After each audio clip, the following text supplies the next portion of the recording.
You've arrived at CozySideAudio, where dreams begin with a story.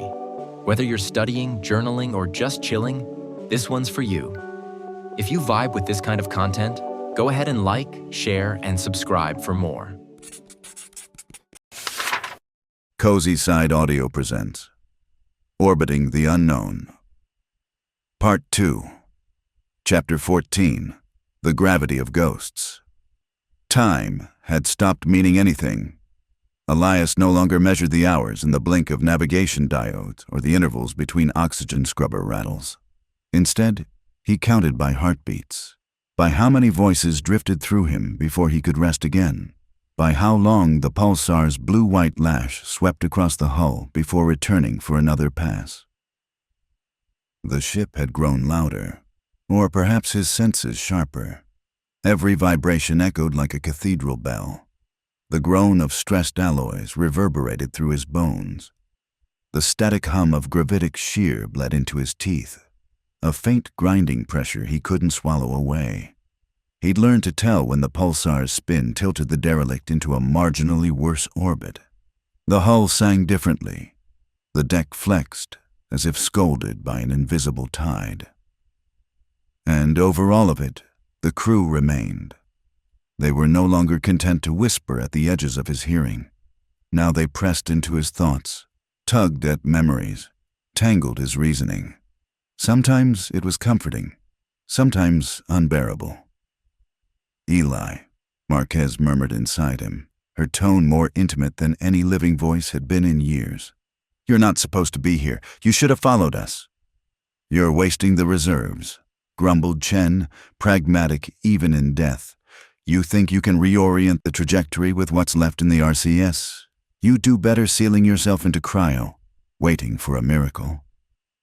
Lian was different. Lian didn't advise, didn't chastise. He sang low, wordless hymns that Elias recognized from the long outbound journey. Lian's voice had once calmed the crew in those first months of isolation. Now it seeped into the bulkheads like an infection. "You're all ghosts," Elias muttered aloud, fingers tightening around the handhold. "Memories don't sing. Voices don't argue after the bodies are gone." But still, they did. He floated near the aft observation blister, its cracked transparency filtering the pulsar into fractured shafts of aquamarine light. Beyond lay nothing but blackness, punctured by the harsh beacon of the neutron star. It pulsed with mechanical inevitability, a lighthouse warning against a coast no ship could ever approach. And yet, here they were. The logs had revealed fragments, enough to hint at sabotage, enough to prove that death hadn't been natural. But the shape of the conspiracy remained blurry, as though his mind was deliberately filtering it away. Each time he tried to string it together, pain needled behind his eyes until he gave up. "You're afraid of what you'll find," Marquez said again. "Because once you know, there's no pretending anymore." "I'm afraid of nothing," Elias lied. The damage survey had grown ritualistic. Every morning, though the distinction was arbitrary, he checked hull integrity, oxygen reclamation, power reserves, and every evening he returned to the observation blister to watch the pulsar's endless rotation. But this day's inspection uncovered something new. He was crawling through the auxiliary conduits when his glove brushed scorched metal. The bulkhead had warped outward, a blister of steel deformed by sudden force. At first he assumed decompression damage, but as he angled his helmet lamp closer, he saw the concentric ripples radiating from the blister's center. An explosion had happened here, small and directed. Deliberate. A shiver traveled through him. He pulled out the recorder, thumbed it active. His voice cracked inside his helmet. "Section C9, secondary conduits. Evidence of internal detonation. 2 localized for accident. Estimated charge, shaped micro breach." He stopped, hand trembling. Whoever had placed it had known precisely where to cripple the ship without outright destroying it. A controlled descent into chaos. And then the voices stirred again, more insistent this time. Chen. We knew someone did this. We just never thought it would be one of us. Marquez. Stop. Don't say the name. Don't remember yet. Leon. Ashes to ashes. Circuits to dust. Elias slammed his fist into the wall. Shut up. Just shut up. The echo died, leaving him panting. His pulse thudded in his ears louder than the pulsar's cosmic beat. For a moment, he felt as if the ship itself were holding its breath. Later, he returned to the central hub and strapped himself into the chair before the dead navigation console. The screens were cracked but functional enough to project telemetry. He coaxed the surviving instruments awake, their data staggered by decades of neglect. Orbit decay measured in millimeters per second, attitude drift accelerating, radiation dosage climbing with each pass of the pulsar's beam. He calculated silently, his lips shaping numbers like prayers. At best, days. At worst, hours. The truth pressed against his chest like weight in a vacuum suit. He was dying not by seconds, but by choices left unmade. And the crew knew it. You don't have to fight anymore, Marquez said, her voice almost tender. Join us. It'll be easier. No, Elias whispered. Not yet. You can't resist forever. I only need long enough. Long enough for what? He didn't answer, because he wasn't sure himself. That night, he dreamed of the pulsar. Except it wasn't light that burned his vision, but faces. The pulses resolved into human silhouettes, his crew, their eyes like twin neutron stars. They beckoned, each flash erasing the distance until they pressed their hands against the inside of his skull. Marquez leaned close. Her lips moved, but her words warped into static bursts. Chen's hand pointed outward, beyond the star, toward something vast and incomprehensible. Leon's song swelled until it drowned the cosmos itself. Elias woke screaming into stale air. When he opened his eyes again, he wasn't in his bunk. He was standing, no, floating, in an unfamiliar chamber. His memory jolted. He hadn't entered this part of the ship before. A sealed section. A section he thought inaccessible. But the door was open. Inside were racks of equipment he didn't remember requisitioning. Instruments aligned to measure fields he couldn't identify. On one platform lay a device like a coffin, except studded with emitters and lined with harness restraints. And on the walls, writing. Not his handwriting, not anyone's he recognized, but scrawled in grease pencil, looping across every surface. Equations, orbital dynamics, cryptic phrases. Some he understood, most he didn't. At the far end of the chamber, a phrase repeated again and again until it blurred into madness. We stayed too close to the gravity of ghosts. Elias reached out, fingertips brushing the chalky residue. Behind him, the crew whispered in unison, a chorus at last. Now you're beginning to see. The pulsar's lash passed across the ship again. The chamber glowed, every equation momentarily alive with blue fire. And Elias realized with a bone-deep certainty that this room, this secret, was why they had died, and why he might never leave. Chapter 15. Reverberations. The ship did not feel like his anymore. Kieran sat slouched in the flight chair, helmet clutched against his thigh, the faint vibration of the hull passing through bone and nerve. The pulsar was flaring again. Each pulse was like a heartbeat in the dark, hammering against the ship's frame, crawling down the spine of every corridor. But tonight, or what passed for night here, it seemed louder, hungrier. He rubbed his temples. The voices hadn't stopped since the last diagnostic. A whisper at first, like the edge of memory. But now his crewmates were louder than the fans that kept him breathing. Sometimes they argued among themselves. Sometimes they begged him to rest. Sometimes they only hummed a song that had no beginning or end. "Don't stay in that chair, Kier," Elena murmured. Her voice was crisp, clean, as though she was still alive and leaning across the console.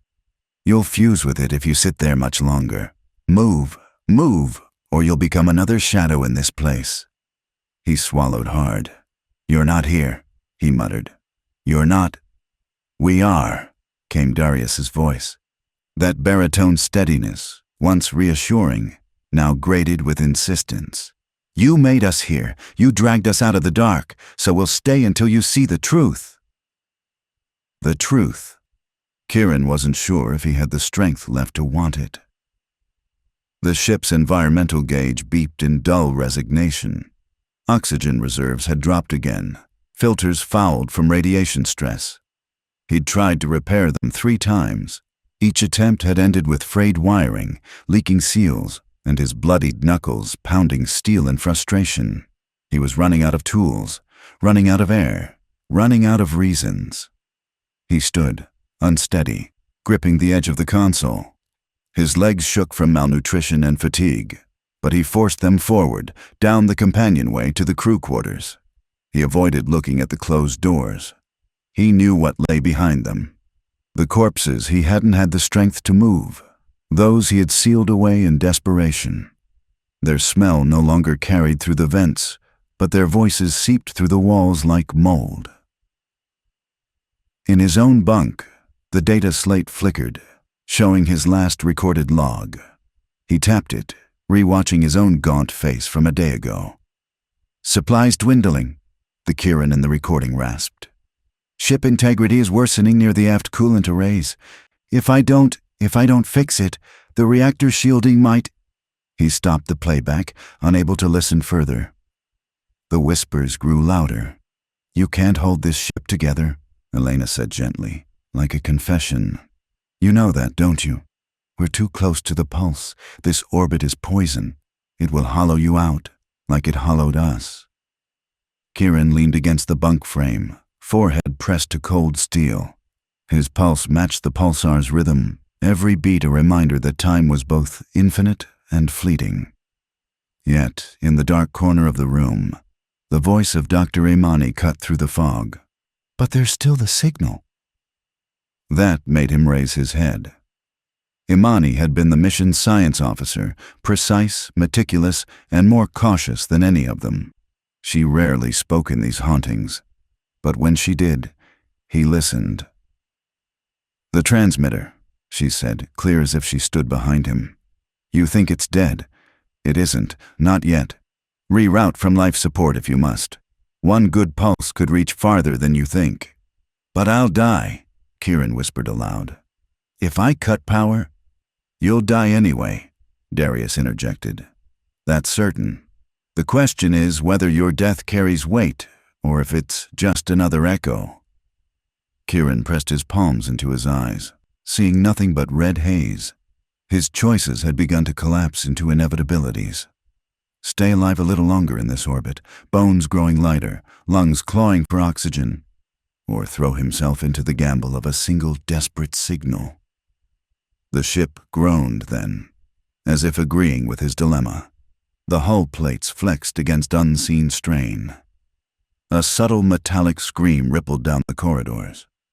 For a moment he swore he saw shadows bending, drawn toward the pulsar's light bleeding in through the viewport. "Reverberations," Elena murmured. "Every choice you make ripples, every mistake, every hope still echoes. What echo do you want to leave, Kieran?" His throat was dry. He looked at the slate again, then at the ceiling where the condensation ran in tiny rivulets. His crew's voices swirled like ghosts around him, offering no unity, only fragments. The pulsar flared once more, brilliant and merciless, and he realized he was already leaning toward the transmitter bay. Not because he believed in rescue, not even because he believed in redemption, but because doing nothing meant letting the ship, the crew, and himself dissolve into silence. And silence was worse than death. Kieran straightened, clutching the rail for balance, and took his first step toward the transmitter. The voices followed. Some cheering, some pleading, some only humming that endless, formless tune. The ship shuddered as though sensing his decision. The reverberations had begun. Chapter 16. The Split. Within. He had long since stopped trusting the clocks. The ship's chronometers still ticked in their glassy, indifferent way, but the numbers they offered never aligned with what he felt in his body. He had learned, through bitter experiment, that minutes might stretch into hours, or hours collapse into a blink. The pulsar outside did not help. It strobed, relentless, indifferent to his need for stability, its beams washing through the ship at intervals so precise they might have been a metronome marking out eternity. Yet, inside the derelict vessel, time had become elastic, warping around him. And now, something worse. His own mind no longer offered unity. The first instance was small. He had been rerouting power through the auxiliary bus when he heard a voice. His own, unmistakably, but spoken from outside his skull. "You're going to burn it out that way." He froze, plasma wrench in hand. The corridor was empty, but the echo of his words lingered. Then the second instance. Lying in his rack, listening to the endless hum of the failing life support pumps, he felt a thought bloom that did not feel entirely his. It was sharper, colder, stripped of hesitation. "We should vent Hydrodeck C. No point wasting oxygen where the hull's already compromised." He had not considered that. Or perhaps he had, in some subliminal corner of his reasoning. But the thought had stepped forward on its own, wearing his voice like a mask. By the third incident, there was no doubt. He was not alone inside his skull. It was himself, or something that had grown out of himself, a shard cut away by pressure and need. When he walked the halls, he felt it pressing at the edges of his perception. Another him, pacing alongside, shadowing his steps. It was not hostile, not exactly, but it was pragmatic in ways that terrified him. The voices of his dead crew had been ghosts of memory, fragments replayed in half-broken circuits. This was different. This voice anticipated. It planned. Sometimes it argued with him. Sometimes it won.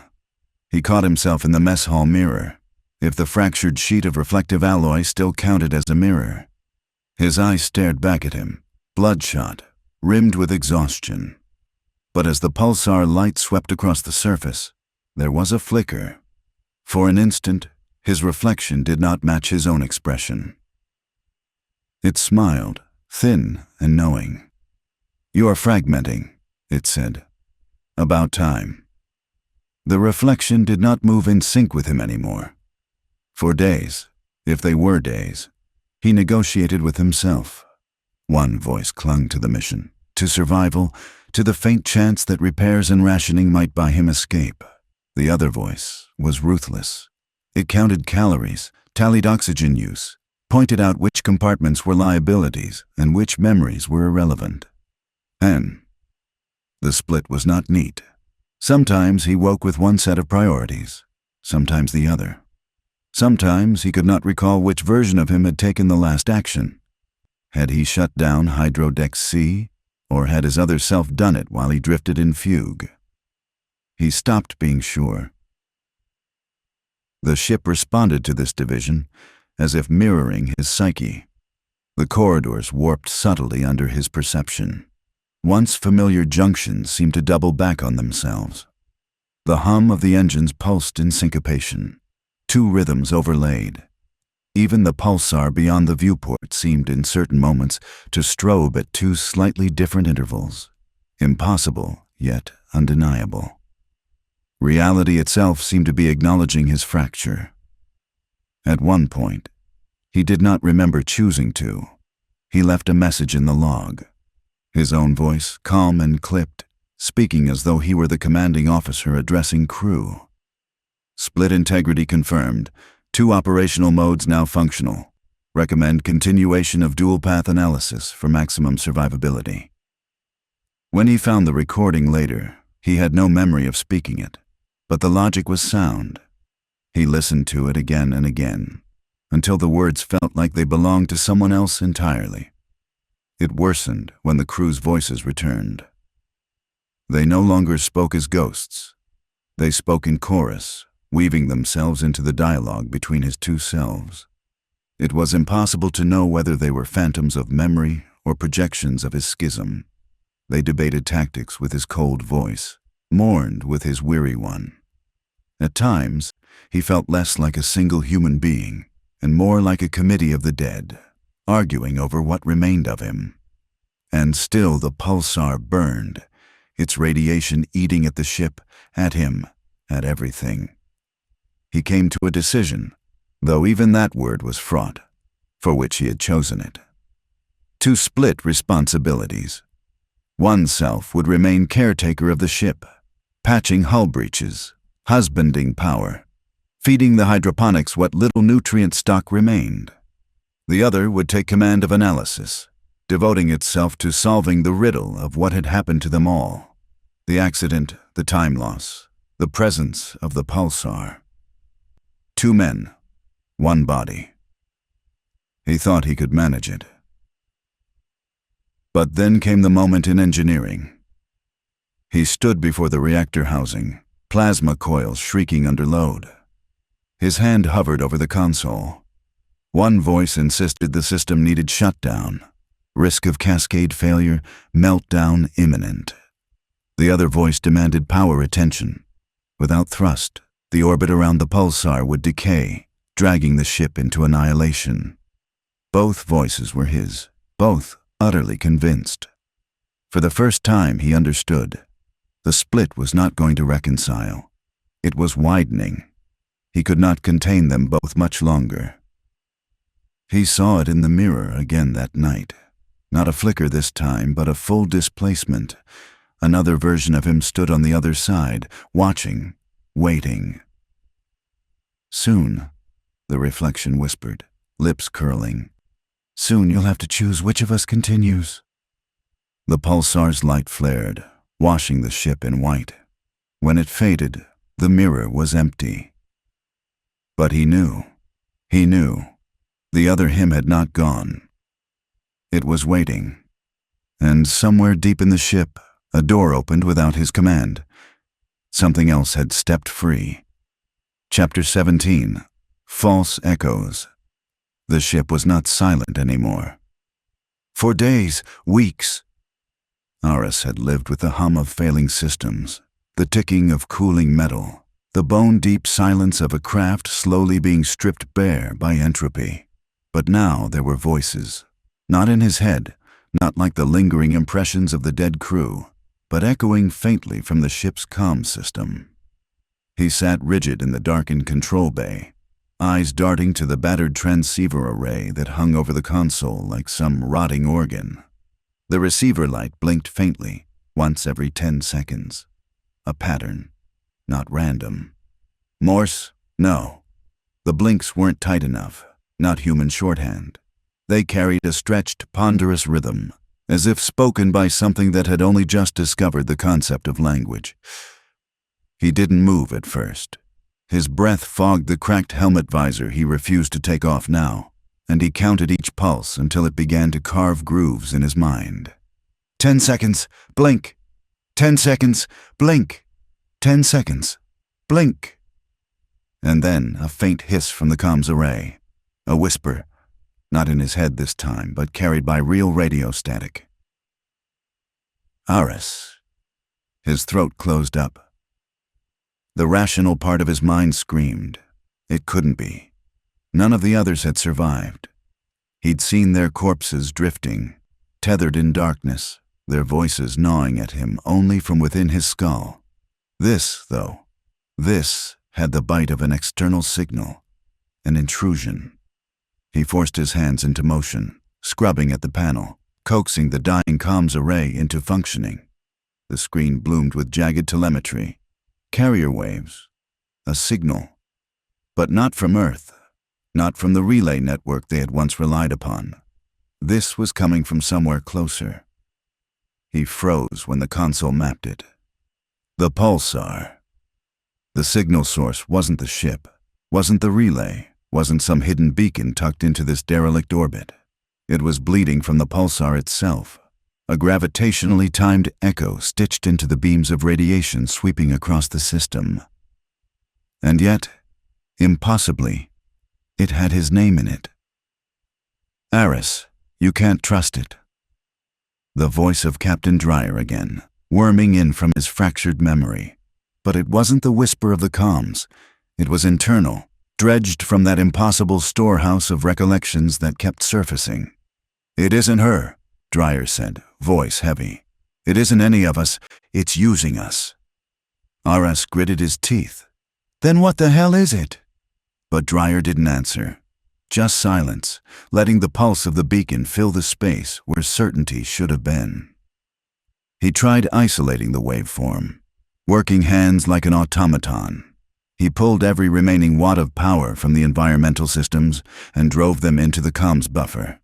The lights dimmed. His suit groaned under cooling stress. He didn't care. The signal unpacked itself on the screen in broken strings. Not words, not letters, but a fingerprint. A human voice stretched thin, looped back upon itself, encoded into the pulsar's emission pattern. Help me. Not Dryer, not Edda, not anyone he remembered from the crew. This was someone else. Aris, help me. He remembered the training, the countless scenarios of false distress signals, the way stellar interference could play tricks on long-range comms.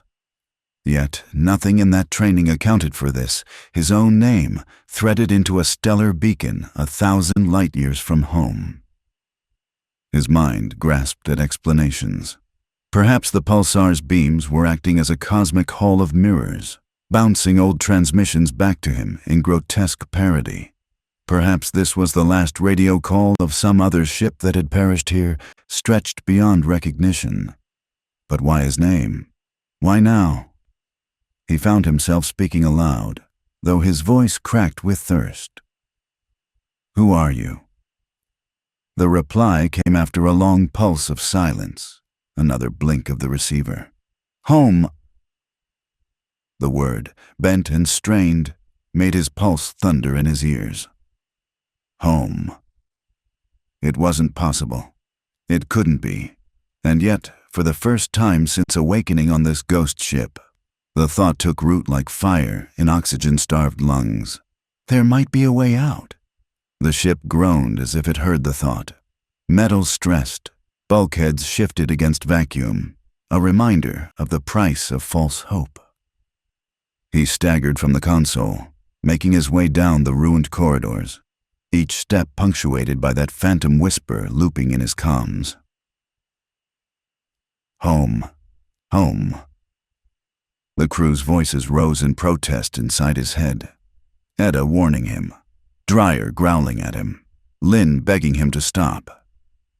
But he pressed on because the alternative was the silence, the slow slide into death.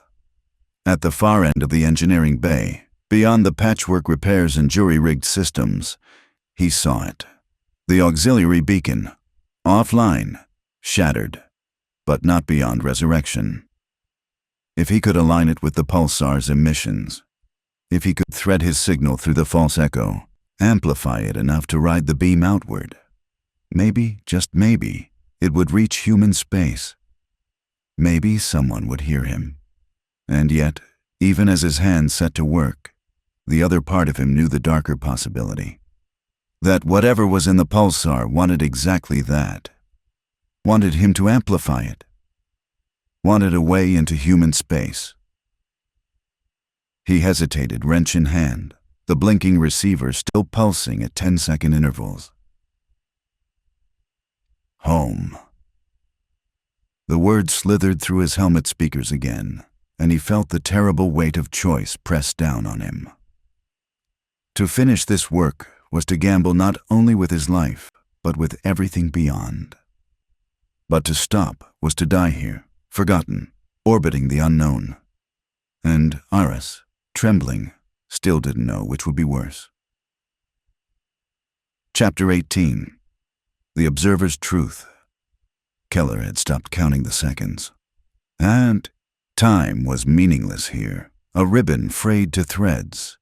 His mind clung to the rhythm of his breath instead, because that was all he could measure anymore. Inhale, exhale, heartbeat stuttering like a failing engine. The pulsar's light knifed through the ship's shattered windows, bleeding in at intervals so precise they felt like the beat of an alien metronome. It painted the cabin in stark whites and shadowed blacks, a strobe effect that made his every movement seem fragmented, unreal. The Odysseus was no longer a ship. Not really. It was a mausoleum, a drifting coffin held in orbit by a gravity well that would one day tear it apart atom by atom. Even the walls felt hollow when he touched them, the insulation panels stripped out in places, wiring hanging like tangled veins. The hum of power conduits had dwindled to near silence, replaced by the soft hiss of life support systems scavenged together from every redundant subsystem he could access. It was a miracle he still breathed air that wasn't laced with death. But it was the voices that anchored him now, more than oxygen, food, or water. "Keller, do you even understand what you're seeing?"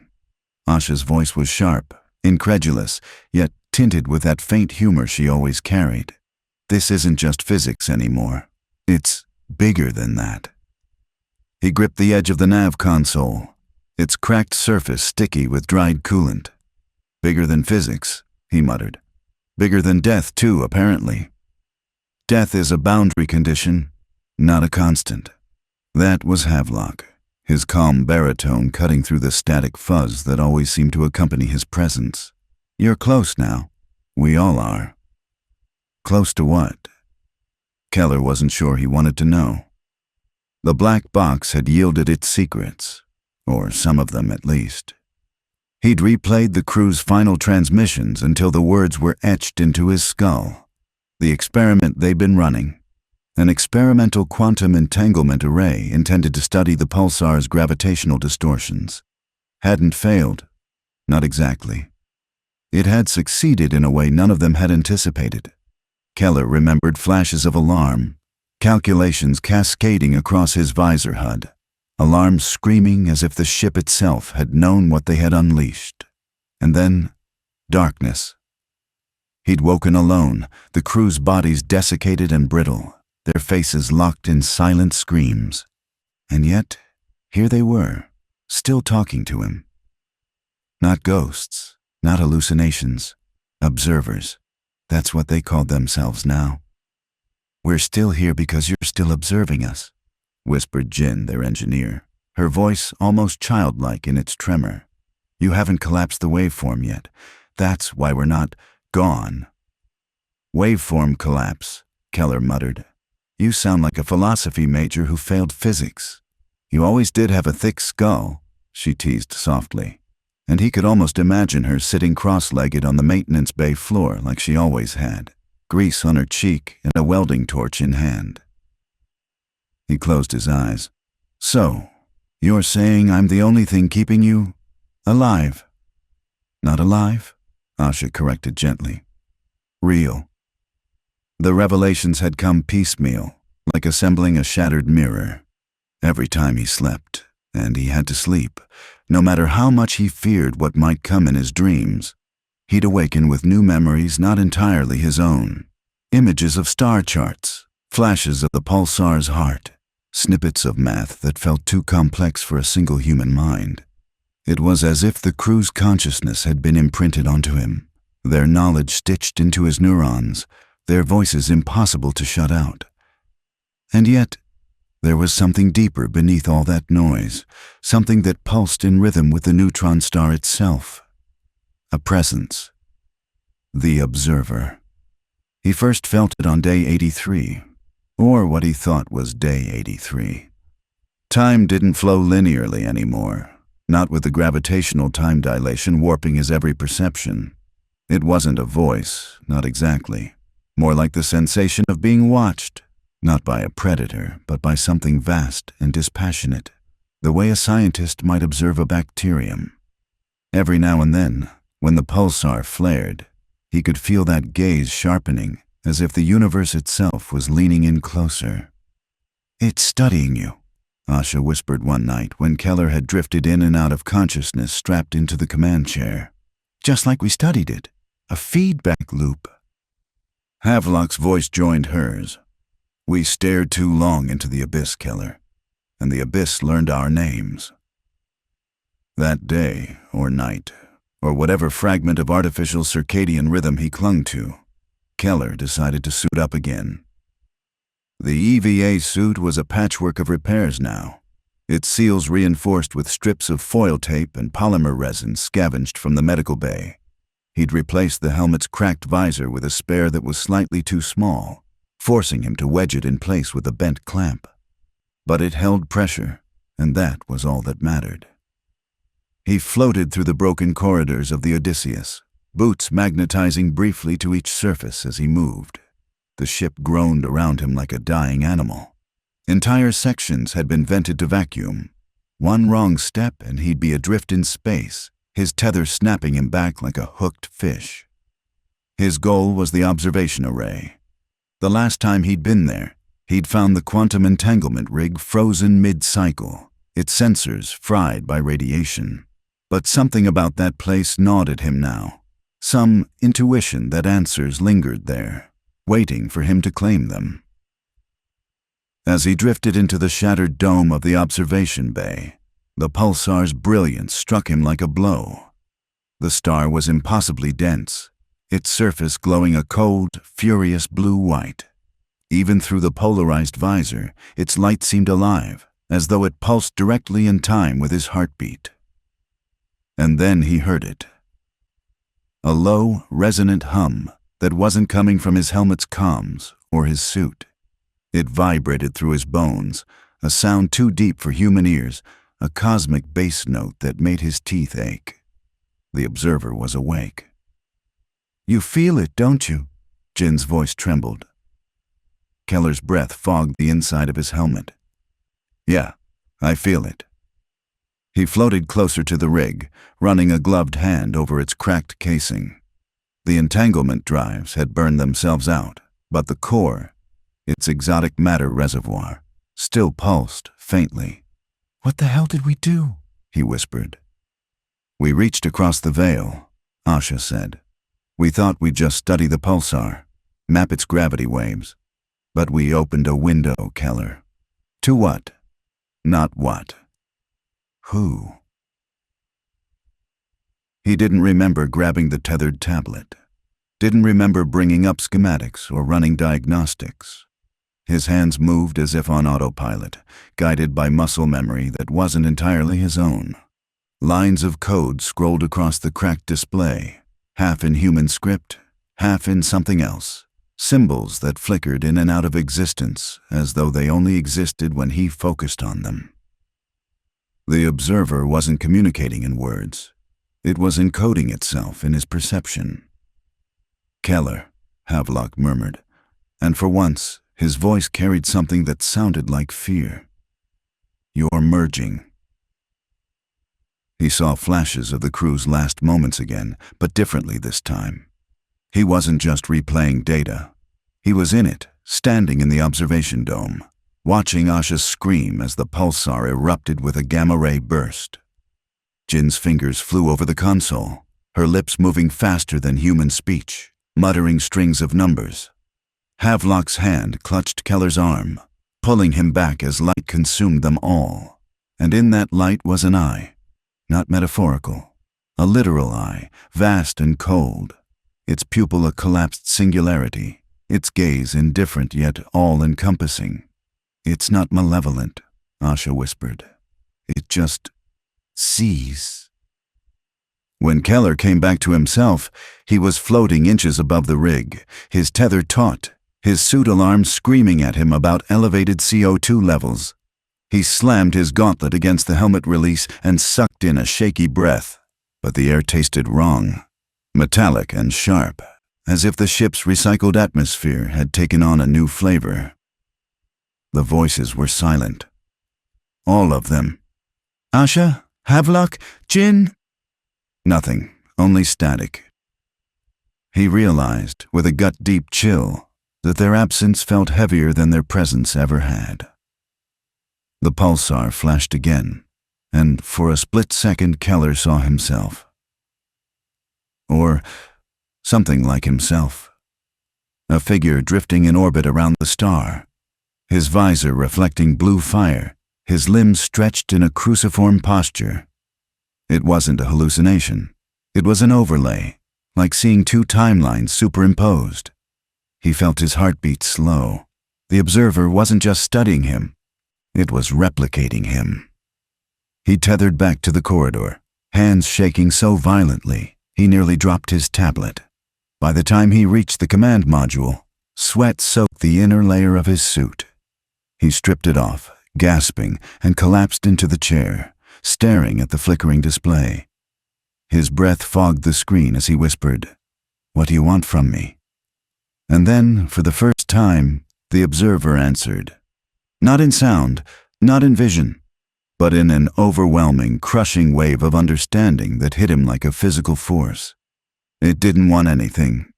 It was showing him a future, a choice, a path where his signal reached human space, and rescue ships came, and he returned home, carrying knowledge that would rewrite science forever. Another where he opened himself fully to the observer, joining the crew as echoes in a lattice of consciousness, orbiting a dead star. And others, countless, infinite branches of possibility, all of which ended with the pulsar's light swallowing him whole. Keller's fingers hovered over the comm array. His distress beacon was still operational, barely. The last packet he'd queued for transmission blinked, awaiting a manual send confirmation. His reflection stared back at him from the darkened screen. For a moment, he thought he saw the other version of himself, the cruciform figure, smile. "You don't have to decide right now," Asha's voice finally returned, soft, almost tender.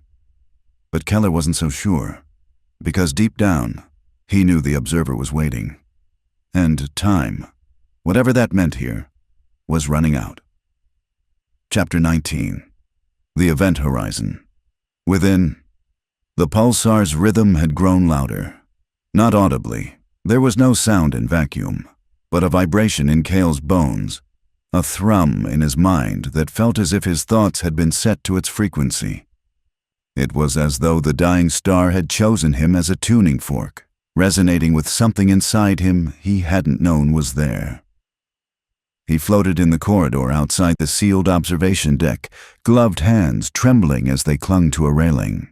The deck's circular window was cracked and blackened, its transparent surface warped by a near miss from some high-velocity debris. But through the spiderweb fractures he saw the pulsar spinning in the void, a white-hot strobe that sliced through darkness every fraction of a second. The flashes illuminated the hull of their derelict vessel, the Calypso, in stark relief, revealing the scabs of meteor scars and the long trail of twisted wreckage that followed them like a shadow. Cale's reflection in the glass was skeletal, helmet visor obscuring his face, suit patched with strips of fabric from the medbay stores.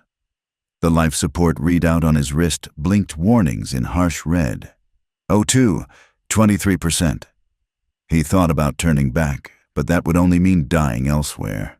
Here, at least, he had a view of the end of all things. The voices had been quieter today. Cale drifted back from the window, cycling through his oxygen readings again, confirming what he already knew. Maybe 12 hours, maybe less. His body felt lighter, weaker, the edge of unconsciousness creeping closer every time he blinked. The voices, the fragments of his crew, had become like faint radio whispers instead of clear thoughts. "Cale, we're waiting." The whisper belonged to Yara, his first officer, her voice soft like a memory of a lullaby. He remembered her face as she lay in her cryopod, frost crawling over her visor before the power failed. He remembered trying to save her, though he wasn't sure if that memory was real or another hallucination in this graveyard of steel and shadows. "You don't have to keep fighting," she said. "There's peace here. You've done enough." Cale clutched his helmet, gritting his teeth. "Not yet," he muttered. The ship's AI, or what remained of it, clicked on in his earpiece, static warbling. The voice was male this time, flat, almost soothing. "Hull breach detected in Cargo Bay 2. Structural integrity failure in 1 hour, 17 minutes. The Calypso was dying piece by piece, decomposing like a corpse left in sunlight. Cale checked his wrist display and saw the damage map, a spreading fracture near the starboard side. It wouldn't compromise him yet, but it was a reminder that time wasn't just running out for him. It was running out for the ship itself. He drifted through the hallways like a ghost. The emergency lights strobed dim red, illuminating frozen tendrils of coolant vapor curling through the air. He'd long since stopped bothering with magnetic boots. His body was a tangle of bruises from bouncing off bulkheads and handrails. Every corridor felt like a tomb, every hatch a coffin lid.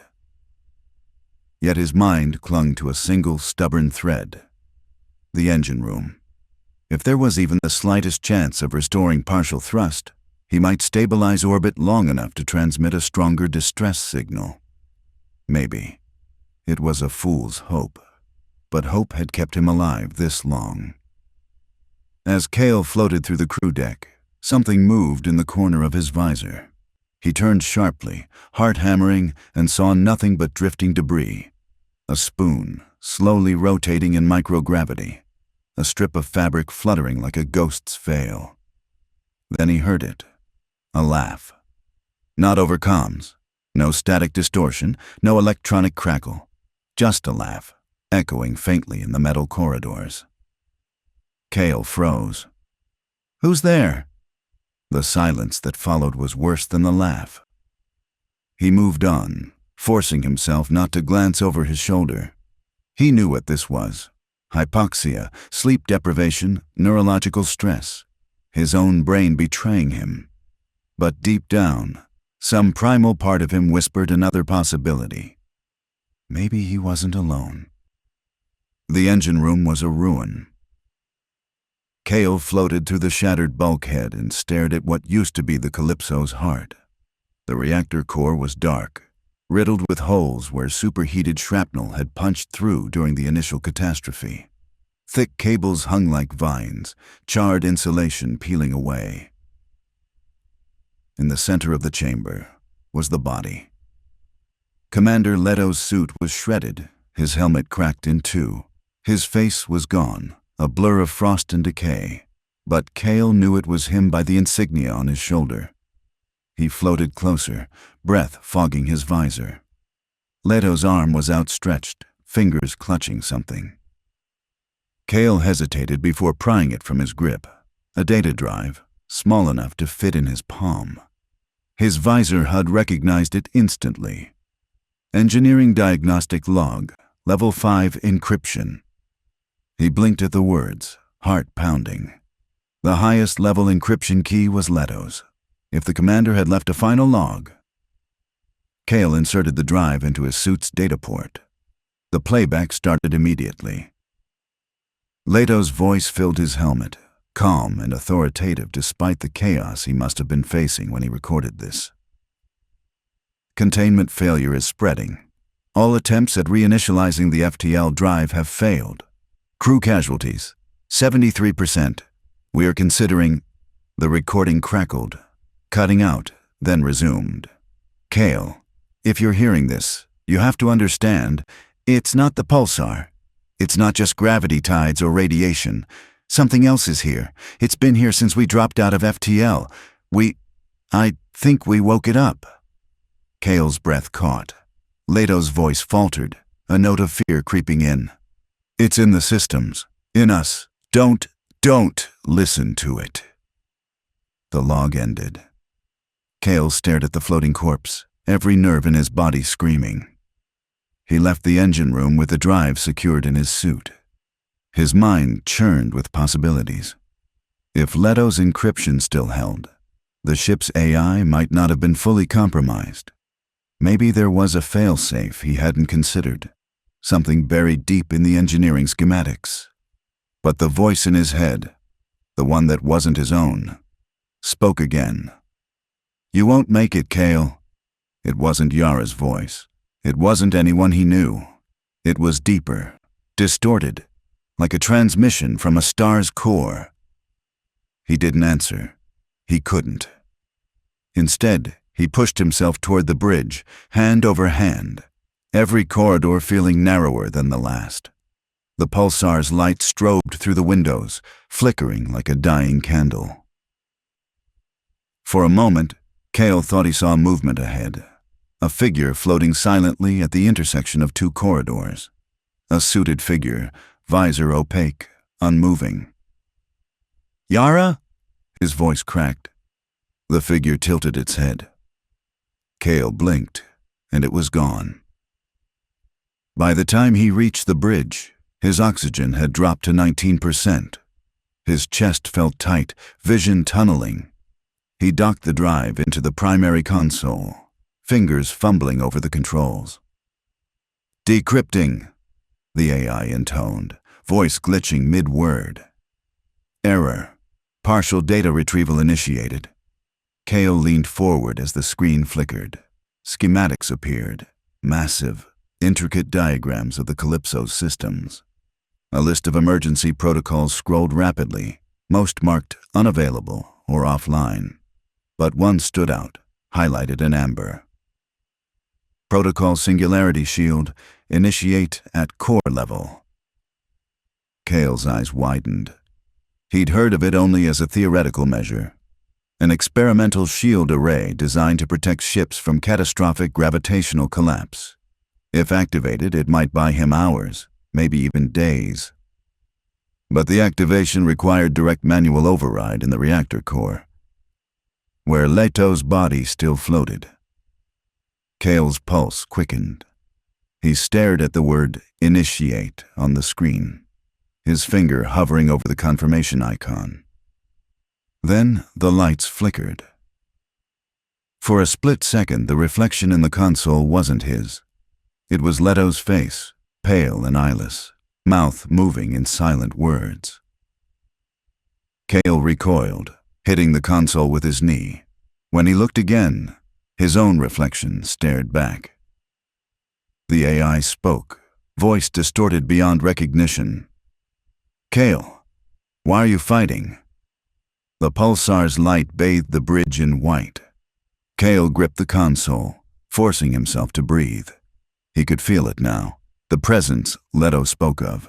Not a hallucination, not radiation-induced madness, but something woven into the ship itself. It wanted him to stop. But he couldn't, not yet. Kale slammed his hand on the initiate icon. The console flashed, text scrolling rapidly. "Manual override required. Proceed to reactor core." Of course, it would never be easy. He pushed off the console, heart pounding. The shadows in the corridors seemed to shift as he moved, like something unseen followed just behind him. He was going back to the engine room, back to Leto, and back to whatever else was waiting there. Chapter 20. Event Horizon. The ship had stopped singing. For weeks, or whatever passed for weeks in this orbit, the vessel had hummed and trembled with the pulsar's constant heartbeat. Its spin-induced radiation storm painted everything in an endless flickering light, like a strobe locked in eternity. Now there was silence, a hush so deep that it gnawed at Kellen's bones. The silence wasn't real, not entirely. He could still hear the faint groan of thermal expansion deep in the ship's struts, the occasional whine of air circulation barely clinging to functionality. But compared to the pulsar's endless rhythm, this quiet was suffocating, like being buried alive in a coffin of steel and broken dreams. He sat in the pilot's seat with his helmet off, staring at the glass canopy in its view of hell. The pulsar loomed ahead, its halo of relativistic beams slicing space like divine judgment. The light painted his face in hues of ice blue and ghostly violet, bleaching his features into something corpse-like. The voices had quieted too. Kellen. He flinched. A single whisper, his name sliding through his mind like a finger trailing along a fogged mirror. He clenched his fists until his knuckles ached. "Not now," he murmured, voice hoarse. His throat was raw from days without proper hydration. The water recycler was running low, and every drop he drank tasted like rust. The whisper faded, but he could feel them still. The crew. Dr. Ibarra, Chen, Valdez. Their memories haunted the corridors, spectral fingerprints on every surface. They weren't just hallucinations. They knew things, showed him flashes of moments he'd never witnessed. He'd stopped asking himself if they were ghosts, recordings, or his own mind tearing itself apart. It didn't matter anymore. The diagnostics display was a jagged mess of warnings and failure lights. Life support, 23% operational. Reactor, fluctuating, barely above minimum output. Guidance, offline. Comms, degraded beyond recognition. And yet, buried deep in the systems, he'd found a path, a potential vector, a slingshot maneuver around the pulsar's gravity well that might throw him out into navigable space. The calculations were maddening, the tolerances near impossible. It was a desperate move. But staying here meant dying alone, rotting in orbit with his dead crewmates, whispering lullabies of guilt and regret. He'd spent hours plotting it, scribbling numbers in grease pencil on the inside of his visor. He'd recheck the figures, then recheck them again, aware that every calculation was colored by exhaustion and malnutrition. If he was wrong, the ship would spiral inward, toward the pulsar's event horizon. He'd be torn apart by tidal forces in seconds. But if he was right, he pressed his palm against the control console, feeling the faint hum of power beneath his hand. "You're not built for this," he whispered to the ship. His voice cracked. "Neither am I." He floated down the corridor toward the reactor room, guided only by his suit light. The ship was darker now, the emergency strips dimmed to a faint red glow, like veins under translucent skin. The smell of ozone and burned circuitry clung to everything. They were waiting for him. Valdez leaned in the corner near the hatch, arms folded, eyes dark with something that wasn't quite judgment. Her hair floated around her like a halo, though she wasn't really there. Kellen squeezed his eyes shut, opened them again, and she was gone. "Don't do this, Kel," Dr. Ibarra's voice murmured, though she was nowhere to be seen. "There's no margin for error. One misstep and I join you," he muttered bitterly. "You keep telling me that like it's a bad thing."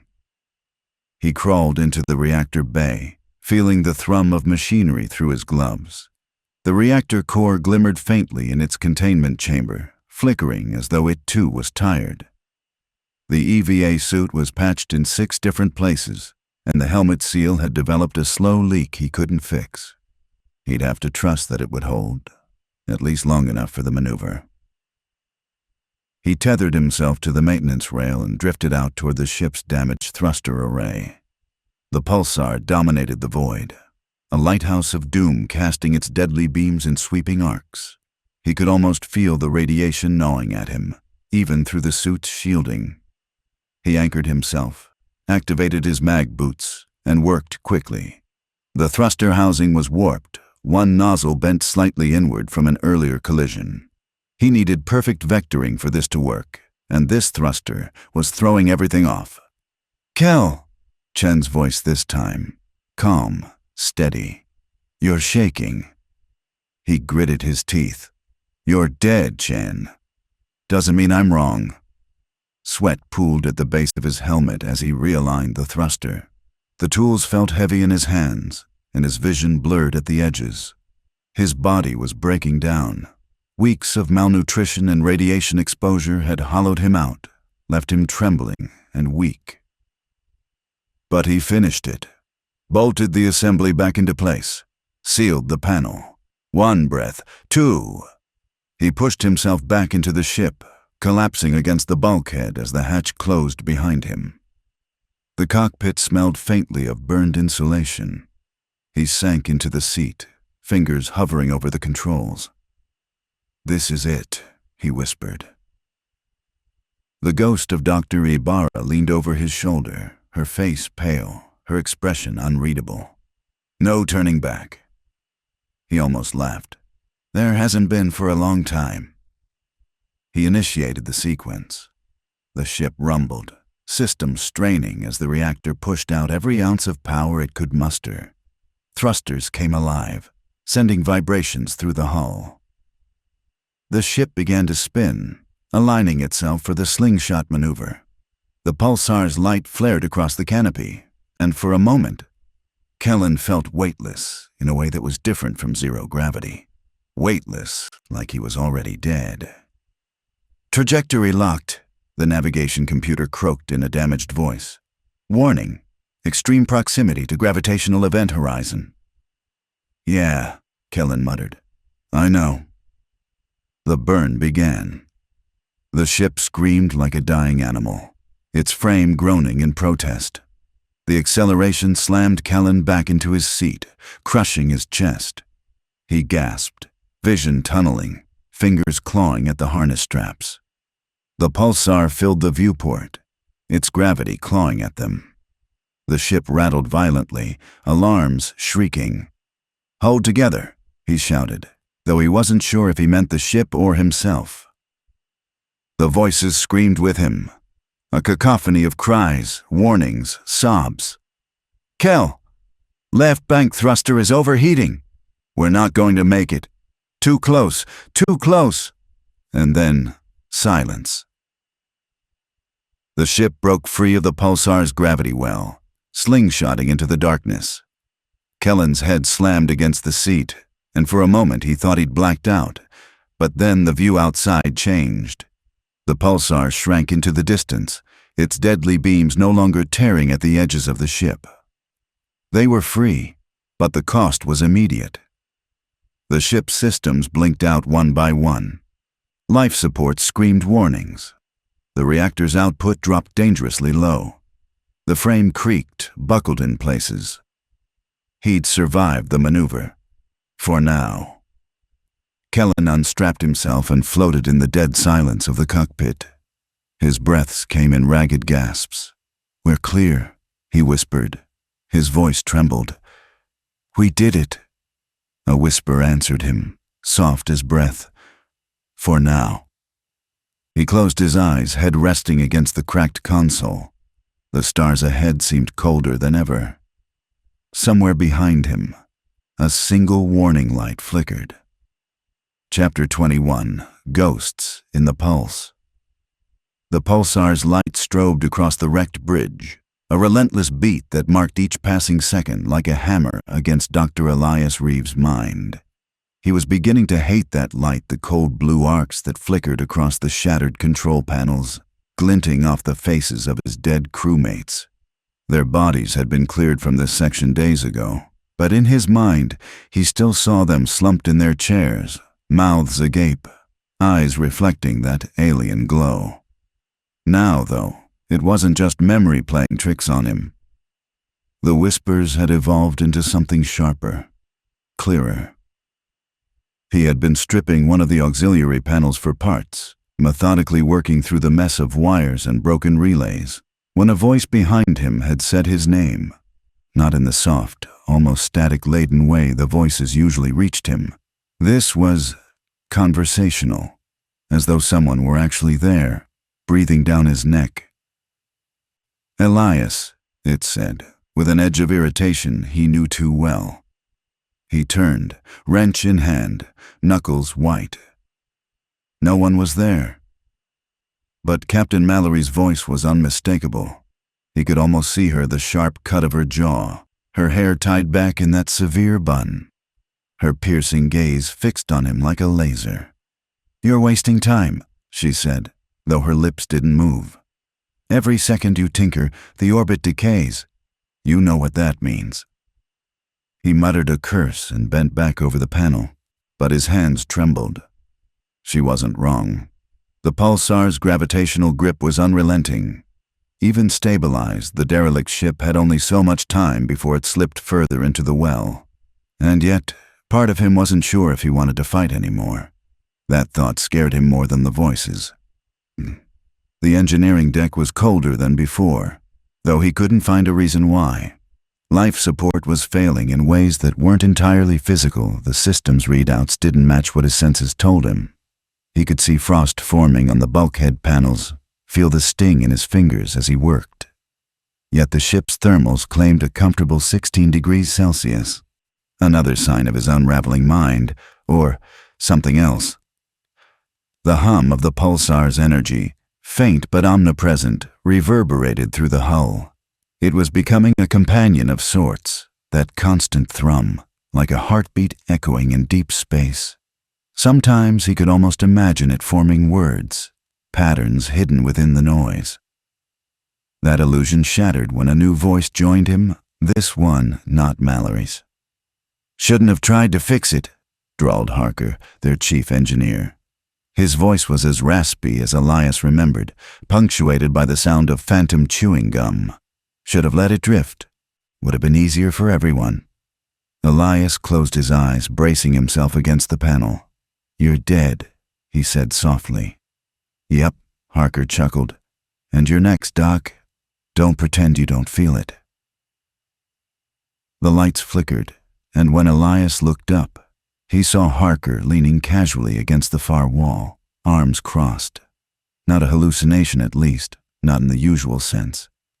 The figure was translucent, flickering like a bad projection, but there was enough detail to see the burn scars on Harker's cheek, the worn edges of his jumpsuit, and the smell. He nearly gagged.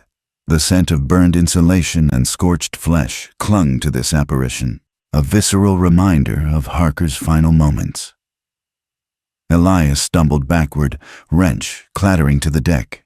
"You're not real." "Maybe not," Harker said, smiling through ruined teeth. "But you know what's real? That thing outside, it's been calling to us since the beginning." Elias fled the engineering deck, panting, heart hammering against his ribs. The corridors twisted and stretched around him, shadows pooling in ways that felt impossible. He didn't remember them being this long. The bulkheads seemed to pulse with the rhythm of the pulsar, as though the ship itself were breathing. He heard footsteps behind him. Mallory again, or someone else. He didn't dare look back. Instead, he stumbled into the med bay, slamming the door shut and locking it manually. The air here was stale, tinged with disinfectant and decay. The covered bodies on the examination tables were the only company he had, their forms unmoving beneath white sheets. And yet, he wasn't alone. "Elias." The voice was soft this time, familiar in a way that made his chest tighten. He turned, and there she was, Dr. Lin, their mission medic. Her face was pale, her dark hair loose around her shoulders. She was sitting on the edge of one of the tables, smiling faintly at him. "You're working yourself too hard," she said gently. He sank into a chair, burying his face in his hands. "You're dead, Lin. I watched you die." "I know," she said, "but you don't have to be afraid." Something in her tone sent a shiver down his spine. He forced himself to look up, but she was already gone. The room was empty. The ship groaned around him. Later, hunched over the navigation console, Elias realized the voices weren't random. They were becoming coherent, directed. The pulsar's beam swept across the hull, each burst of radiation pinging the ship like a metronome. In the gaps between those pulses, his mind filled in the silence with whispers, snippets of sentences, coordinates, instructions. He tried to ignore it, focusing instead on plotting a potential trajectory that might get him out of orbit if he could coax the engines to life. But the whispers grew louder, more insistent. "Stay," Mallory's voice urged. "We're waiting." He slammed his fist on the console. "You're not real." But deep down, he wasn't sure anymore. The ship seemed alive. The voices, maybe they weren't hallucinations. Maybe they were imprints, echoes of the crew's consciousness burned into the vessel by the pulsar's unimaginable radiation, a form of data preservation he couldn't hope to understand. Or maybe he was dying, his brain deteriorating from exposure, and this was all a fever dream before the end. Either way, the ghosts had grown bolder. They weren't content to whisper anymore.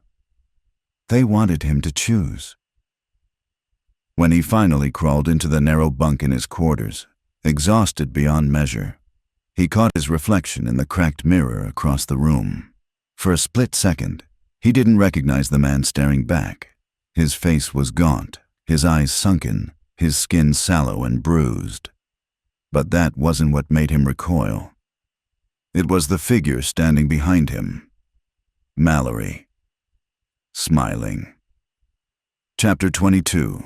Pulsar's Lament. The ship creaked around him like an old cathedral, a soundless groan that spoke in vibrations through his bones. Elias drifted through the central corridor, his tether clipped loosely to a handrail, letting himself float weightless, as if surrendering to the station's ghostly rhythm. The pulsar outside spun like a metronome for eternity, its blinding beam slicing through the viewports every 1.37 seconds. The light was no longer a comfort. It was a ticking clock, a reminder that time, as fractured as it felt, was slipping away. He floated past the cryogenic bays. The shattered glass of Pod 6 still glittered across the walls like stars, remnants of its occupant's violent end. He didn't need to look at the nameplate. He could feel her voice whispering in his mind. It wasn't supposed to be like this. He closed his eyes, squeezing them tight enough to see bright patterns. Those voices, once scattered echoes, now felt like a single consciousness pressed against his skull, all his dead crewmates converging into a presence that breathed behind his neck. He was no longer sure where they ended, and he began. The engineering deck was worse than before. Smoke or something like it clung to the ceiling, shimmering like oil in zero-G, disturbed only when he drifted through it. The smell of ozone was sharp enough to sting his nose. He pulled himself toward the reactor chamber, past cables that had melted into gnarled black fines. The reactor hummed softly, a bass note that he felt more than heard. A diagnostics panel flickered dimly. He tapped it, and the screen displayed a status. Primary drive offline. Reactor core damaged but stable. Navigation unknown error. Life support critical. A laugh escaped him, a dry sound that barely broke the silence. This wasn't repairable, not in a way that mattered. And yet his hands moved automatically, decades of training guiding him as he began peeling away scorched access panels. He'd been through this drill hundreds of times on pristine simulators. The difference now was the taste of burnt copper in the air and the thin tremor in his fingers. Why are you still trying? The voice was Leon's this time, calm and sharp, like the woman herself had been. Elias didn't turn. He knew no one was there. You're not making it out of here, you know that. I know, he muttered, almost to himself, as he ran a gloved hand over a severed conduit. His voice sounded alien in his own ears. By the time he'd spliced a temporary bypass into the reactor controls, his arms felt like lead. He floated back, breathing shallowly, his mind ringing with static. He reached for his datapad, which flickered with sluggish processing as if the ship's systems were infected with the same malaise that filled him. Reactor output, 17% nominal. Enough to power thrusters, maybe. Enough to attempt something. He set the datapad down and floated toward the nav station, brushing past a shattered console. The navigation logs were fragmented beyond repair. Coordinates and telemetry had dissolved into corrupted data strings. He stared at the blank starfield outside the viewport. The pulsar's light rotated relentlessly, a lighthouse beam in a sea with no shore. Elias tried to orient himself, to find meaning in the spray of stars. But there was nothing recognizable, just endless space. A map that might as well have been ink blots on black paper. His helmet comm crackled softly, a whisper slithering through the channel. "You're close, Elias. We're all here." He froze, hands gripping the console. "Don't fight it anymore," the voice continued, layered and indistinct, as though every crew member was speaking at once. "Join us." He turned, scanning the bridge. The light strobed every second and a half, bathing the room in white, then plunging it back into shadow. And in those brief flashes, he swore he saw them. Silhouettes drifting between stations, faces turned toward him, bodies floating in zero-G like abandoned marionettes. His throat tightened. He pushed himself back toward the nav console and slammed the manual override. The system hummed in protest, but a flicker of navigation data appeared. It wasn't coordinates, not exactly, more like a string of partial signals, broken transmissions from somewhere. A lifeline, or a mirage. He didn't know if it was real, didn't care. He set the ship's thrusters to align with the vector of the faint signal. The ship groaned as the guidance system kicked in, shuddering violently against its own damage. Sparks burst from a nearby panel, and the deck lights dimmed.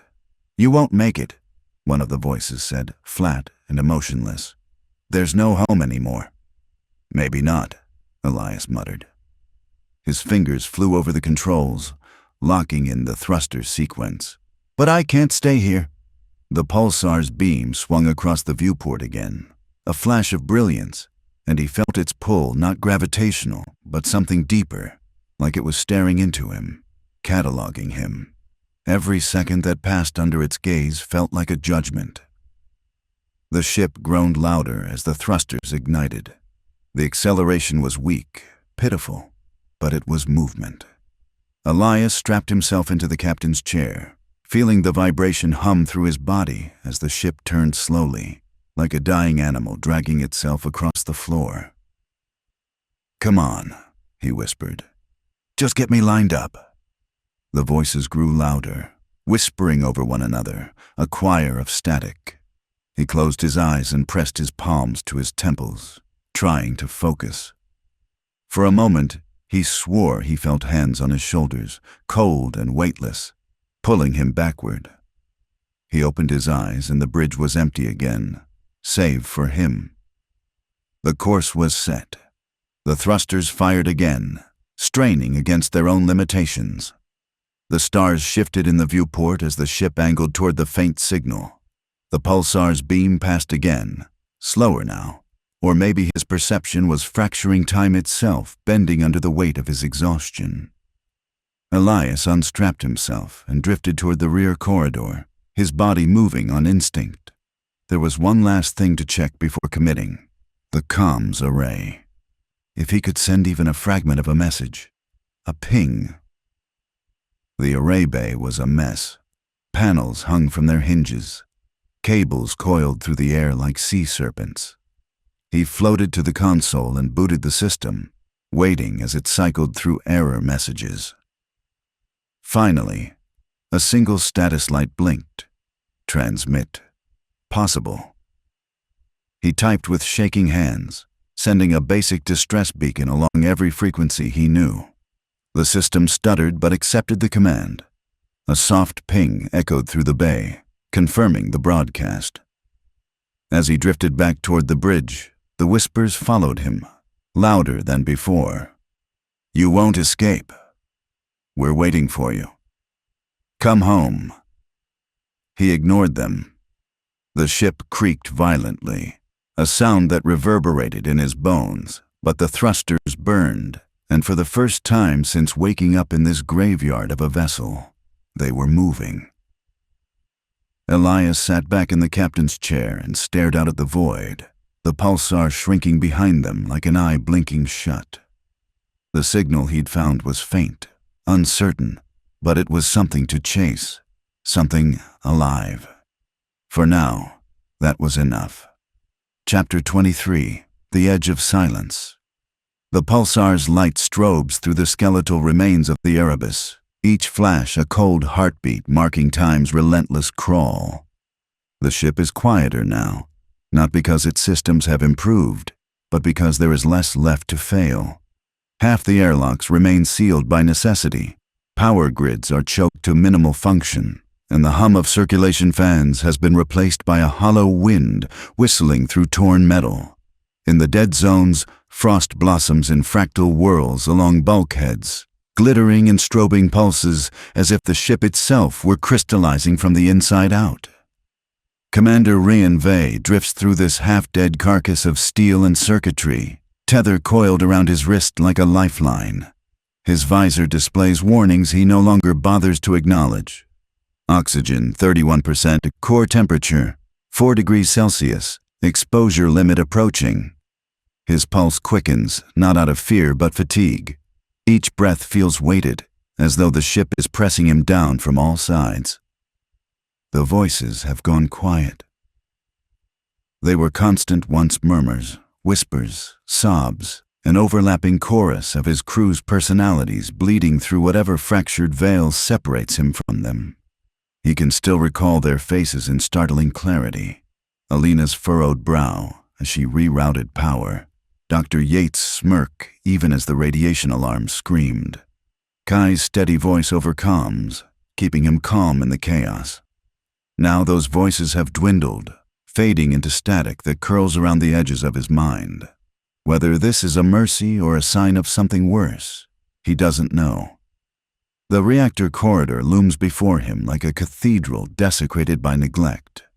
The once pristine panels are scorched, control displays cracked and dim.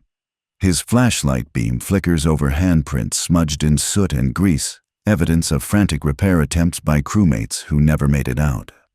The radiation alarm ticks softly in his suit's HUD, a reminder that he is far too close to the heart of the dying vessel. There is no turning back now. Ryan knows this in the marrow of his bones, feels it in the slow chill creeping through his fingers. The final gamble isn't a choice, it's inevitability. The reactor core is the only way to restart long-range communications, the only way to push a signal beyond this cursed pulsar's interference. But it's also the ship's tombstone.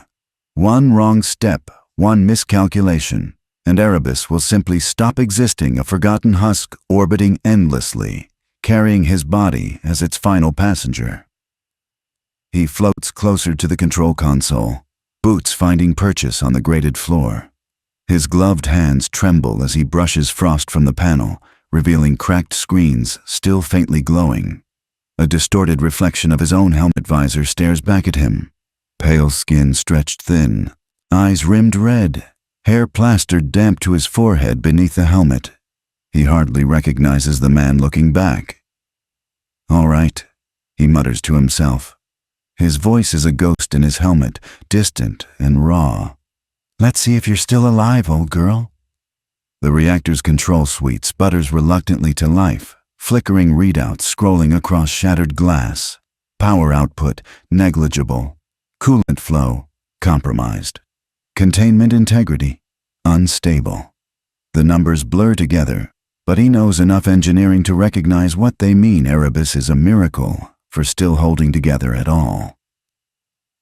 He begins rerouting what power remains to the transmitter array, every keystroke a careful dance.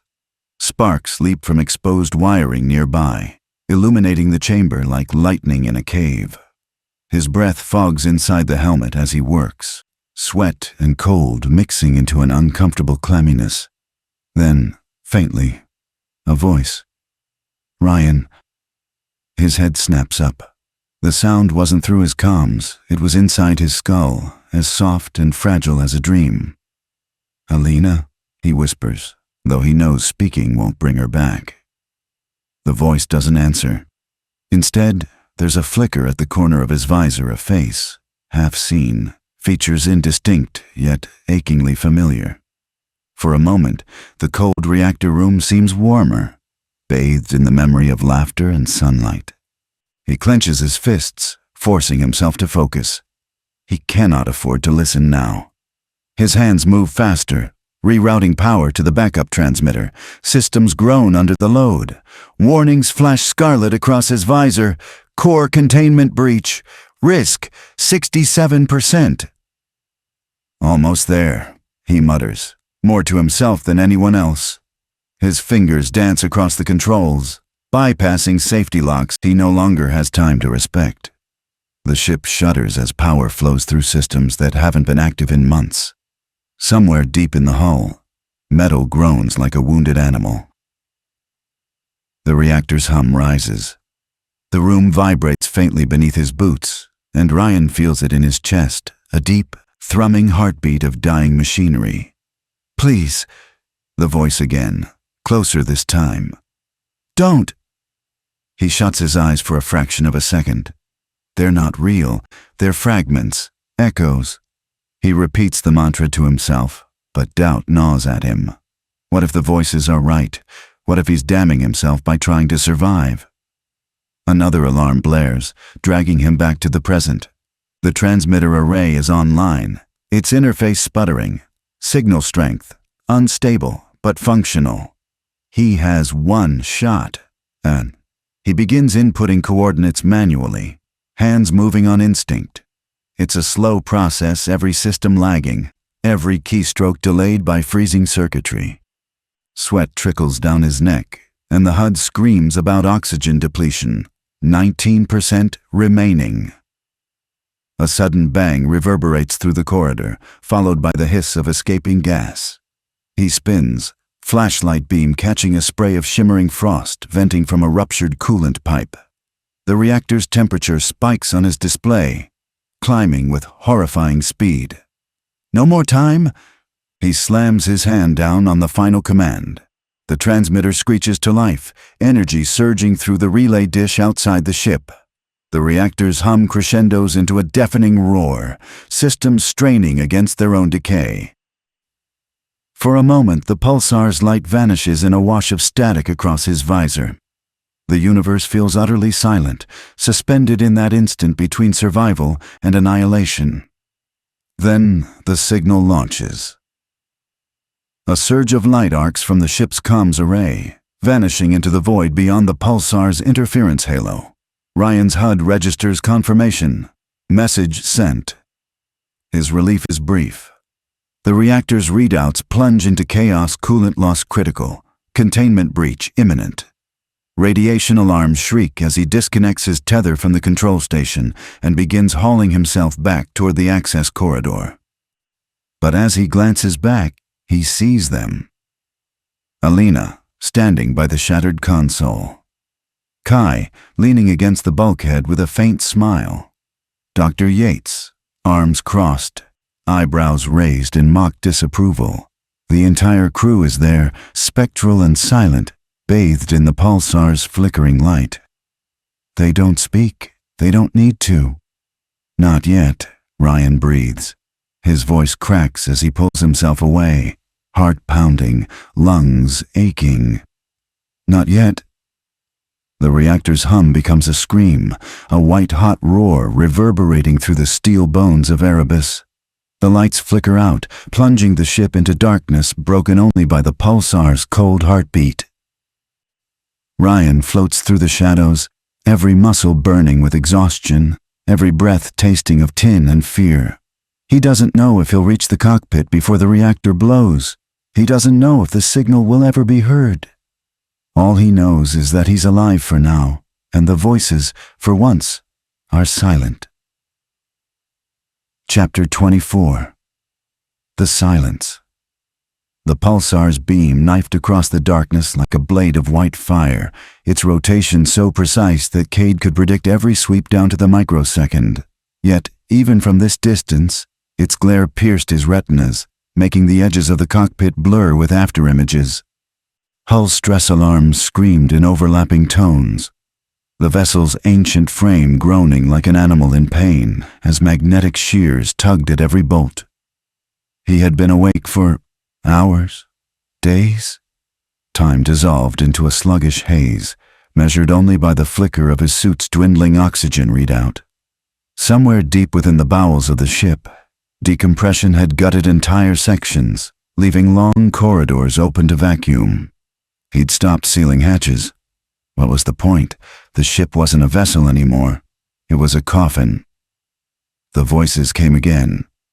At first they were whispers, static masquerading as human breath. Now they were louder, forming sentences.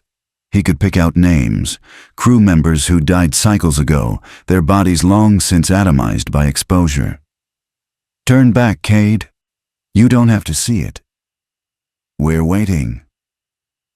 Every syllable carried that same dampened, metallic resonance, as if spoken from behind layers of steel. He gritted his teeth and pushed the throttle forward. The main engines roared weakly, plasma flickering out in uneven bursts. But the trajectory held. The pulsar loomed ahead, a devouring eye of light and spinning death. He reached for the manual controls. His gloved hands trembled. They'd warned him at Lunar Academy that no one came back from a descent this deep. The gravitational tides alone could crush a destroyer's hull. And yet, the signal was strongest here, an unbroken thread of sound embedded in subspace noise. It wasn't just a distress call. He felt that now. It was a message, something older than a ship, older than the dead. His navigation display stuttered and filled with glyphs, unfamiliar, angular script cascading across every panel. He couldn't tell if it was the system failing or something trying to speak to him. "Cade." The voice this time was unmistakably human. Warm, close. "Captain Vera." He whipped around, but the cockpit was empty. "Cade, you have to—" Static drowned her words, then silence. The pulsar's magnetosphere surged, and suddenly the ship was inside the storm. The view outside his canopy twisted violently. Light stretched, warped, smeared across the void as gravitational lensing bent entire star fields. Panels blew out, sparks igniting in zero-G bursts. The sound was deafening. A low thrumming bass like the heartbeat of the universe. Hull integrity dropped to 12%. He pulled himself forward, forcing manual override on the thruster array.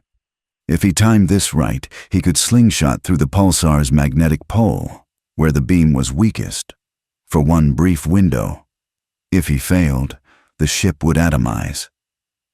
His hands hovered over the ignition. Every instinct screamed to stop, to pull back. Instead, he whispered, "Not yet." A shadow moved across the viewport. For an instant, he thought it was debris. Then it shifted, turned. A structure, if it could be called that, hung in the magnetosphere's halo. Massive, blacker than the void itself, its edges geometrically impossible to parse. It flickered in and out of perception, as though reality itself rejected its existence. The signal pulsed again, deafening now, and every system on the ship died. Darkness swallowed him whole. Emergency lights blinked on. His suit HUD flickered, then came back online. The shadow was still there, closer. His breath quickened. There was something moving across its surface. No, not moving, watching. Thousands of pinpricks of red light aligned into a pattern. A shape that wasn't meant for human comprehension. His comms filled with whispers, dozens of voices speaking over each other, calling his name. The ship began to rotate, inexorably drawn toward the anomaly. No thrusters, no power, only gravity, pulling him forward. "Cade, do not enter that field," Vera's voice hissed through static. He slammed controls. "Dead. Cade, listen to me." The lights turned white. The cockpit canopy shattered as something, a tendril or a beam of energy, or both, lashed across the ship. The forward bulkhead crumpled, metal bending as though it were soft clay. Cade's restraints tore free. He grabbed the emergency lever, flooding his suit with oxygen as the cabin depressurized violently. He didn't feel fear anymore, just awe. The anomaly's core pulsed once, and he felt it. Not heard. Felt. A single thought burned through every nerve in his body. Come. Cade's hand hovered over the emergency reactor ignition. One press would overload the drives, give him a single burst of acceleration, enough to either break free or throw him straight into the heart of the thing. The voices screamed louder. The ship cracked apart around him. He pressed the switch. The cockpit dissolved into white light. Gravity tore him from his seat. The ship screamed in frequencies he didn't know metal could make. And then, black. Chapter 25. Breach Point. The sound came first, before the sensation. A deep, resonant groan that vibrated through the metal bones of the Vigilant. Gideon stirred from a fitful half-sleep in the cockpit chair, his head lolling forward, the edges of consciousness sticky and slow. The sound repeated. A mournful creak, like the hull itself was shivering. He opened his eyes to the harsh blue glare of the pulsar outside the cracked viewport. The light flickered with its usual violent rhythm, but there was a subtle difference now, a strange fluctuation in the cycle. His head throbbed, and for a moment he thought the sound had come from inside his own skull. But then it came again, louder. "Gideon!" The voice wasn't in his head this time. It came from the corridor outside the cockpit. He sat bolt upright, heart pounding. "Who's there?" His voice was hoarse, little more than a rasp. No response came. He reached instinctively for the wrench he'd taken to carrying like a weapon. His knuckles were pale against the metal. Another groan followed, deeper and longer. Then a hiss. Air. Escaping somewhere it shouldn't. Hull breach. Gideon stumbled from the cockpit, boots clanging against the floor, following the sound. The Vigilant's corridors were dim and flickering, emergency lights stuttering in erratic pulses. He passed a torn-open hatch, ducked through dangling cables like jungle vines.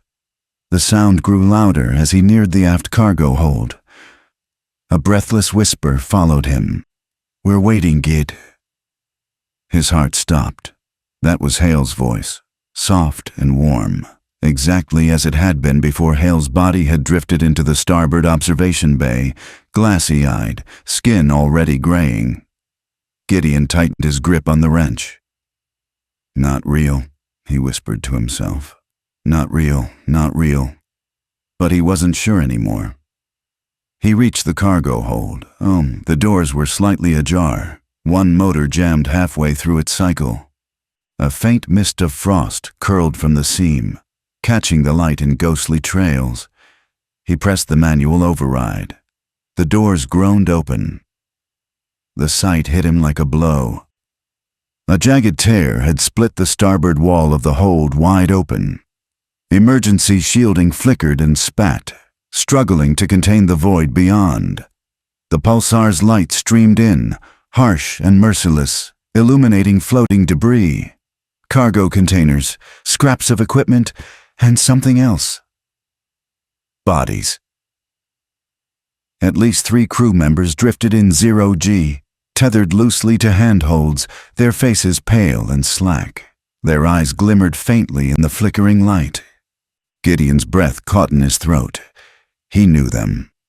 Chief Engineer Mara, Communications Officer Hale, Security Specialist Jumper E. They shouldn't be here. He'd jettisoned their bodies weeks ago. He remembered the grim ritual, whispering their names as he sealed them in bags and sent them spinning into the void. But here they were, drifting like puppets. "Gideon," Mara's voice whispered in his ear, though her lips didn't move. "Come closer." His hand trembled around the wrench. He wanted to back away, slam the door shut, run. But something compelled him forward, like an invisible tether around his chest, pulling him in. He drifted into the hold, eyes darting between the bodies, the breach, the flickering force field. "Not real," he said again, but the words felt weak. A sound like static filled his helmet speakers. "Why fight it?" Hale's voice murmured. "We're already gone. You will be too." The emergency shield flickered harder, then went out entirely. A hurricane roar filled the hold as atmosphere screamed into the void. Gideon grabbed a handhold just in time, the wrench clattering away from his hand and vanishing into the stars. His body strained against the pull of decompression. His lungs burned. He couldn't breathe. The Vigilant was dying. The emergency shield surged back to life just as his vision darkened at the edges. He gasped and coughed, pressing himself against the wall, chest heaving. The body still floated, swaying gently like seaweed in a current. They were all looking at him now, eyes wide, lips curled into faint smiles. "Not much longer," Cho's voice said, calm and serene. Something snapped inside him. Gideon pushed off from the wall, slammed his fist against the emergency override. Heavy shutters began to seal over the breach, cutting off the pulsar's glare. Darkness swallowed the hold. Back in the corridor, Gideon floated for a long moment, pressing his forehead against the cold wall, trying to steady his breath. The whispering hadn't stopped. If anything, it was louder. His dead crewmates filled the corridors now, their voices overlapping, a chorus of memories and pleas. "You left us." "We waited." "Come home, Gideon. Come home." He slammed his fists against his helmet, trying to drown them out. The whispers only grew sharper. He stumbled back toward the cockpit, his mind unraveling with every step. The Vigilance lights flickered in a rhythmic pattern, almost like Morse code.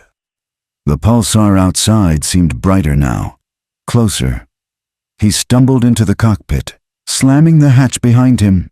His hands trembled as he checked the diagnostics. Damage alerts scrolled endlessly across the screens. Multiple breaches. Shield integrity at 32%, power reserves plummeting. And then, buried in the stream of red warnings, a message appeared in plain white text. Orbital decay detected. Impact trajectory confirmed. He stared at the words for a long moment, unable to move. The Vigilant was being dragged closer to the pulsar's gravity well. Its orbit was no longer stable. In days, maybe hours, the ship would spiral inward and be torn apart. The voices laughed softly in his head, a lullaby of doom. "Almost there," Mara whispered. Gideon leaned back in the pilot's chair, eyes wide, breath ragged. He had no plan, no hope.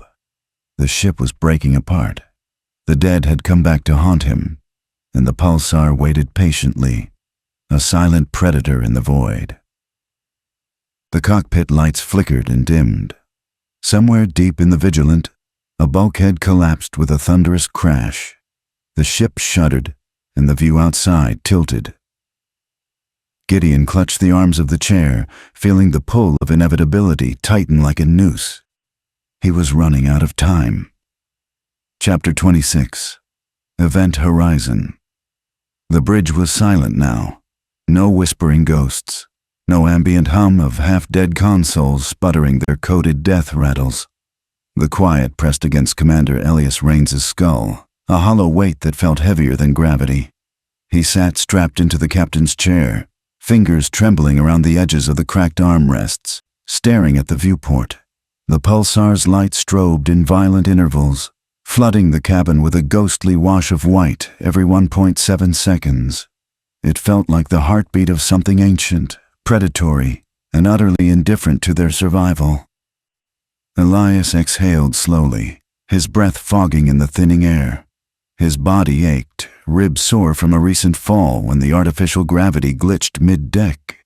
His temples throbbed, not just from exhaustion, but from them, the voices. Even when silent, their presence was there, lingering like static. Harper's sharp wit, Osei's calm reason, Dr. Kwan's clinical analysis. All dead, all burned into his synapses, a chorus stitched into his skull by something he couldn't begin to understand. He touched the side of his head. It was warm. "Still with me, Commander?" Harper's voice chimed, playful and cruel. Elias stiffened. "You're not real." "Neither are you," she replied sweetly. The ship, the Argus, was decaying in orbit around the pulsar, each pass pulling them closer. Gravity tides were gnawing at the hull's structural integrity, and the engines were too damaged to pull them away.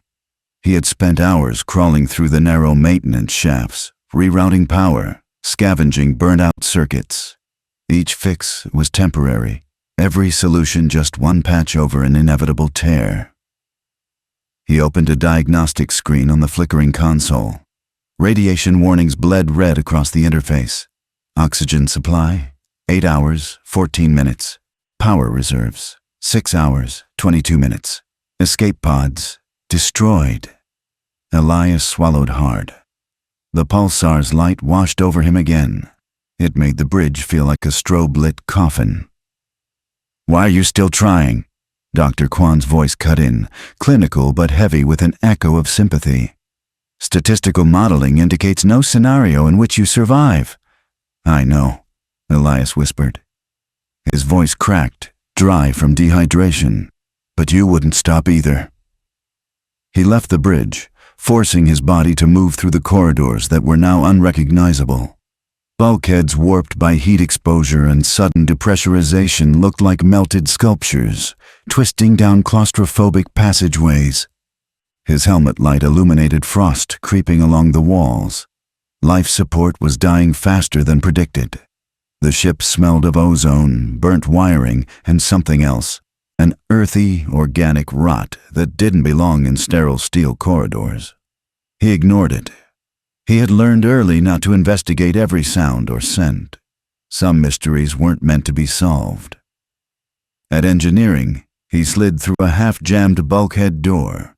Sparks danced lazily from the exposed circuitry. He made his way to the reactor panel, hands trembling as he pulled tools from his belt. He had one last plan: siphon what little energy remained into a focused burst, enough to trigger the distress beacon and amplify it. If the signal punched through the pulsar's interference, maybe, just maybe, someone out there would hear him. "Elias," Osei's voice rumbled softly. "The signal won't reach anyone in time. Even if they hear it, they won't get here before—" "Shut up," Elias said sharply. His hands shook harder, but he didn't stop working. "I'm not asking for a rescue." "Then what?" Harper teased. "A legacy? So someone knows you tried." Elias gritted his teeth. "So someone knows we existed." Time slipped by in fragments. He wasn't sure if hours passed or if the pulsar's rhythm had bent his perception of time entirely. His suit HUD flashed warnings he didn't bother reading anymore. He was deep inside the ship's carcass, coaxing life from a reactor that didn't want to live, rerouting current through a tangle of bypasses. The walls creaked under tidal forces, a metallic groan that felt like a dying animal. "You're making it worse," Kwan said. "Those power levels will destabilize the core." "I don't care. You could kill yourself." Elias laughed bitterly. "Already dead, remember?" When he finally triggered the power surge, the deck plates shuddered violently beneath his boots. The entire ship vibrated, a metallic scream reverberating through its bones. The beacon system lit up red. Elias typed in the frequency code by memory. His fingers fumbled, mistyping twice before it locked. He hit send. A low hum filled the corridor as the signal beamed out. "Signal strength nominal," Osei said, his voice no longer judgmental but solemn. "The interference from pulsar remains significant." "Doesn't matter," Elias said. He slumped against the bulkhead, helmet knocking softly against the steel. His body felt heavy, almost detached. For a long while, nothing happened. The pulsar blinked. The ship groaned. The voices went silent. And then, faintly, like a whisper from somewhere beyond the void, came a single sound in his earpiece. A click. Elias blinked, sitting up straighter. His breath hitched. The signal had bounced. He leaned closer to the console, watching the frequency spike. A soft tone filled the air. And then, "Transmission rec—" The voice cut out, garbled by static. But Elias's heart was hammering. He slammed his fist on the console, tears welling in his eyes. "They heard us," he whispered. The ship shuddered violently, throwing him against the bulkhead. Warning screamed across the hood. The pulsar's gravitational tides were tearing them apart. Metal screamed as something catastrophic failed deep in the engineering deck. "You've done enough," Harper whispered softly in his ear. Elias crawled back toward the bridge as the ship buckled around him. Deck plating warped under his boots, and air hissed through microscopic cracks. His vision tunneled, either from oxygen deprivation or exhaustion, he couldn't tell. When he reached the viewport, he slumped into the captain's chair. The pulsar was closer now, impossibly bright. A strobing sun that filled the entire frame. His breathing slowed, and he let his helmet rest against the glass. "You're not alone," Osei said gently. "No," Elias whispered, his eyelids drooping. "I'm not." The last thing he saw before blacking out was the pulsar's heartbeat washing everything white. Far away, in the cold depths of interstellar space, a faint distress signal broke through the interference. Somewhere, in an unseen control room light years away, a single word appeared on a console screen. "Tain, received." Thank you for joining us on this journey. Until next time, stay safe.